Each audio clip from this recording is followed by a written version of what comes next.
Salam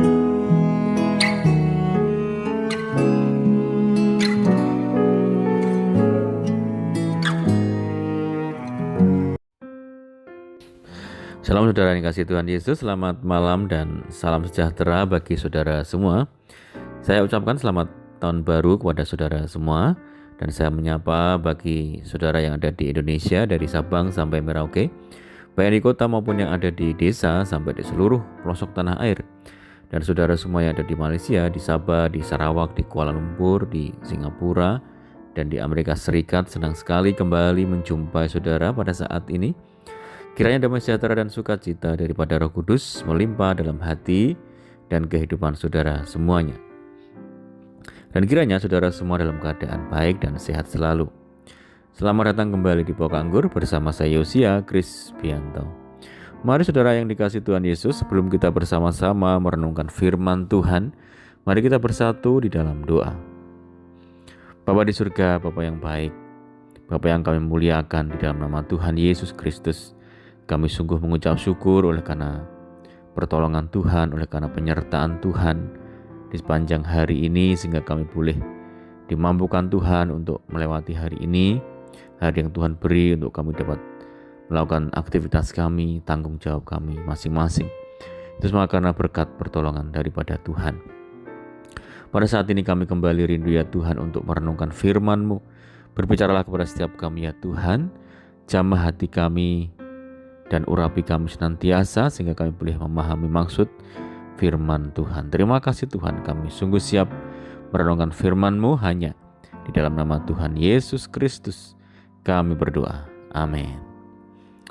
Puji nama Tuhan, saudara yang dikasih Tuhan Yesus. Baik, pembacaan firman Tuhan pada saat malam hari ini terambil dari Yeremia 29 ayat yang ke-11. Demikian bunyi firman Tuhan. Sebab aku ini mengetahui rancangan-rancangan apa yang ada padaku mengenai kamu. Demikianlah firman Tuhan, yaitu rancangan damai sejahtera, dan bukan rancangan kecelakaan, untuk memberikan kepadamu hari depan yang penuh harapan. Puji Tuhan. Saudara yang kasih Tuhan Yesus, hari ini kita sudah memasuki hari keempat di bulan pertama di tahun yang baru ini. Kita sudah melewati hari demi hari, waktu demi waktu, dan sampai detik ini saya percaya semua karena kasih dan rencana Tuhan bagi setiap kita. Puji Tuhan. Saudara, ada 3 hal dalam kehidupan yang tidak bisa diputar kembali, yaitu waktu, kenangan, dan juga kesempatan. Kemudian ada 3 hal yang tidak boleh hilang dari kehidupan, yaitu pengharapan, ketulusan, dan gairah hidup. Banyak orang, dan tidak luput juga orang Kristen, orang percaya, dalam menghadapi hidup ini dengan cara yang apatis, tidak memiliki semangat dan juga gairah. Bahkan pola pikirnya juga sudah jauh berbeda dari kebenaran firman Tuhan. Konsep yang tertanam dalam pikirannya menganggap bahwa tidak ada lagi yang baik dalam hidup ini. Realita kehidupan memang tidak ada yang pasti, saudara.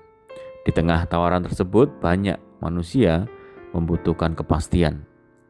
Untuk memperolehnya, manusia pun mengambil langkah-langkah yang salah, yang bukan datang kepada Allah tetapi justru mengandalkan kekuatan dunia dan cenderung melanggar ketentuan Tuhan. Saudara, Tuhanlah yang memberikan kita masa depan. Bagi kita orang percaya, masa depan kita ada di tangan Tuhan. Dari ayat nat yang sudah kita baca di atas, saudara, sebagai orang percaya, kita harus percaya bahwa di dalam Tuhan ada masa depan dan harapan pasti. Lalu bagaimana kita meresponi? Bagaimana kita mempercayai dan mengaplikasikan firman itu? Yang pertama adalah tidak mudah menyerah dengan keadaan. Keadaan yang kita alami dengan orang yang tidak percaya itu sama, saudara.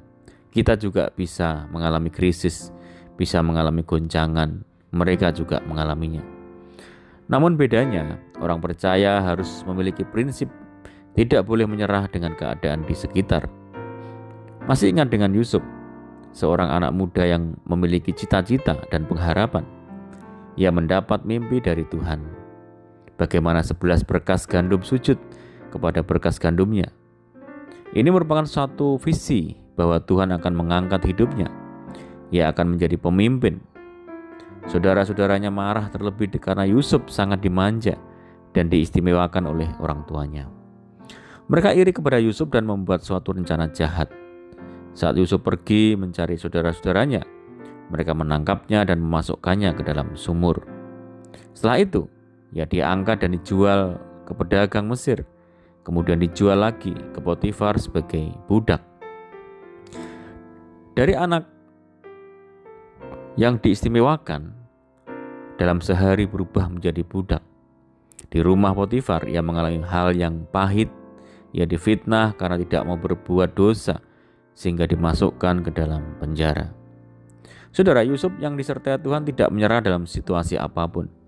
Ia mampu mengubah frustasi menjadi prestasi. Di rumah Potifar, dia dipercaya mengelola harta Potifar. Di penjara pun dia mendapat kasih dari kepala penjara untuk membantu mengerjakan tugas-tugas. Yusuf diberkati. Tuhan mampu mengubah segala keadaan buruk menjadi berkat. Yusuf tidak dendam kepada orang yang jahat kepadanya. Yusuf tahu rencana Tuhan dan bahwa Tuhan menjamin masa depannya. Niat orang jahat juga bisa dipakai oleh Tuhan untuk mengangkat kehidupan kita. Orang yang direndahkan manusia akan diangkat oleh Tuhan. Saudara, jangan menyimpan kepahitan supaya kita dapat menikmati berkat Tuhan. Ada rencana Tuhan dalam setiap hal yang kita alami. Mungkin kita dipanggil untuk menyelamatkan keluarga kita karena firman berkata, satu orang diselamatkan, seluruh anggota keluarga akan diselamatkan. Jika saat ini belum terjadi, jangan menyerah. Tetap berdoa dan percaya bahwa Tuhan akan menyelamatkan seluruh keluarga kita. Tuhan menjamin kemenangan kita. Tuhan sudah mengalahkan kuasa maut. Iblis sudah ada di bawah kakinya. Mungkin kita belum melihat apa yang baik, tapi kita harus tetap yakin, saudara. Seperti Yusuf yang perlu 13 tahun untuk mengalami proses dari Tuhan. Tetapi ia tetap tidak menyerah. Ia percaya Tuhan pasti menggenapi janjinya. Yang kedua adalah selalu berdoa dan mengandalkan Tuhan di dalam segala hal. Saudara, Yabes dilahirkan ibunya dalam sengsara kesakitan melebihi wanita lain. Dia seolah-olah dilahirkan dengan tidak beruntung dan menyusahkan. Tetapi Yabes menikmati anugerah Tuhan, saudara. Kuasa doa melalui Kristus dapat mengubah segala sesuatu. Tuhan dapat mengubah segala yang buruk menjadi baik.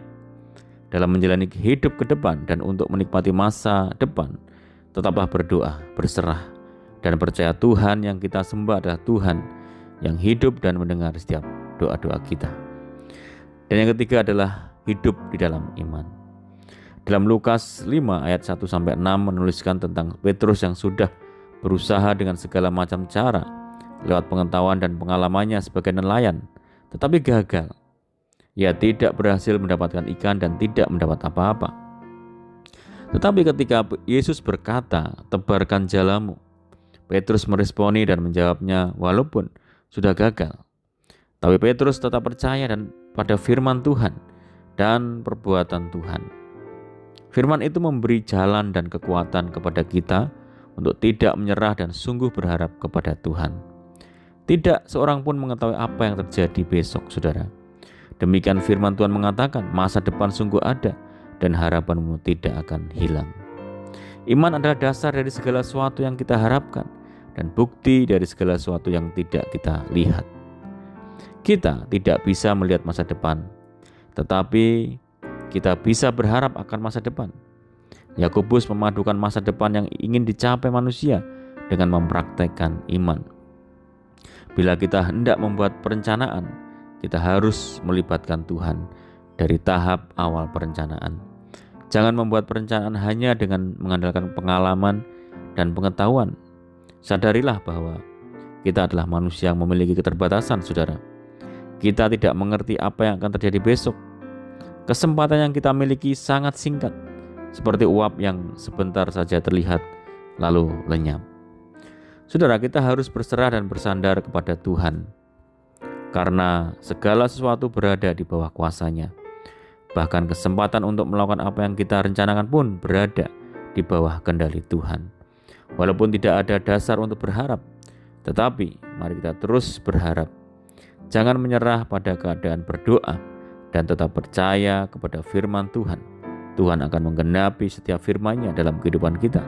Biarlah prinsip ini ada dalam hidup kita sebagai orang yang percaya kepada Kristus. Amin, puji Tuhan. Mari kita berdoa. Bapa di surga, Bapa di dalam nama Tuhan Yesus, terima kasih buat firman-Mu. Terima kasih buat kesempatan dan waktu yang Tuhan beri. Sampai detik ini kami ada semua karena kasih dan kebaikan Tuhan. Kami percaya bahwa di dalam Tuhan ada masa depan. Ajar kami untuk tidak menyerah ya Tuhan, tetap mengandalkan Tuhan dan selalu percaya kepada Tuhan. Karena masa depan kami ada di tangan Tuhan. Saat ini kami berdoa bagi saudara kami yang mendengar program ini dimanapun berada. Tuhan yang memberkati semuanya. Tuhan yang memberkati saudara kami di perantauan. Tuhan yang teguhkan hati mereka masing-masing. Tuhan juga menjamah menyembuhkan setiap saudara kami yang terbaring sakit di dalam nama Tuhan Yesus. Tuhan memberkati setiap saudara kami semua, baik dalam rumah tangga, dalam pekerjaan, dalam keluarga, dalam bisnis, pendidikan, dan apapun yang dikerjakan. Tuhan berkati tangan-tangan mereka, memberkati kehidupan mereka satu persatu. Mohon penyertaan penjagaan Tuhan saat ini dan malam ini. Pimpin kami Tuhan, tuntun kami ya Tuhan. Berdoa bagi saudara kami yang saat ini terikat oleh kuasa kegelapan. Lepaskan, bebaskan di dalam nama Tuhan Yesus.